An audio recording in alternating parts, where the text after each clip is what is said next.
อยู่ให้สวนคือเก่าพี่น้องเลยเนาะทางหญ้าพี่น้องทางหญ้าพี่น้องเด้อโอ้ยหกอะไรพี่น้องเลยเนาะนี่มันแต่หญ้าขึ้นเลยสวนมันเรานี่บรรยากาศอยู่สวน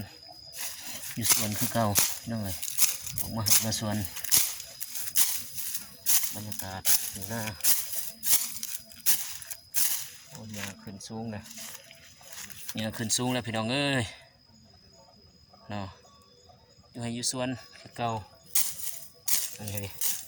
พี่น้องอยู่ให้อยู่สวนโอ้ยหญ้าขึ้นสูงเลยพี่น้อง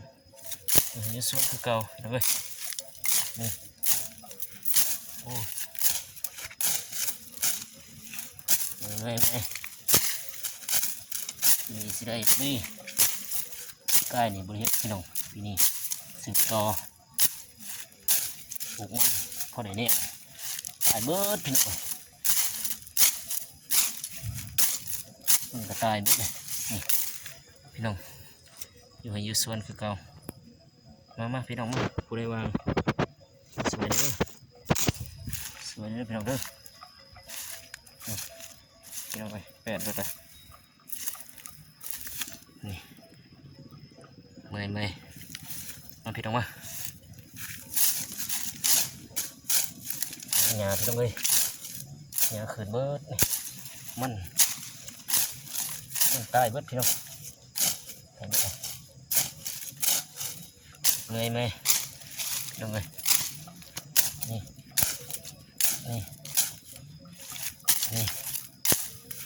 โอ้ยพี่น้องได้บ่อิสิมานี่ได้ยังไงนี่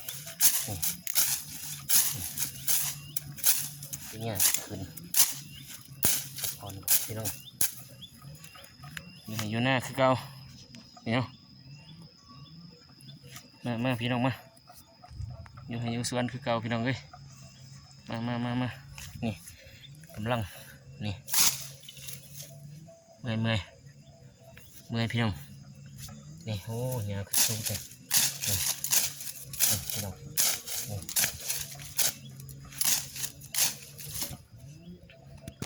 เมื่อยพี่น้องพักผ่อนก่อน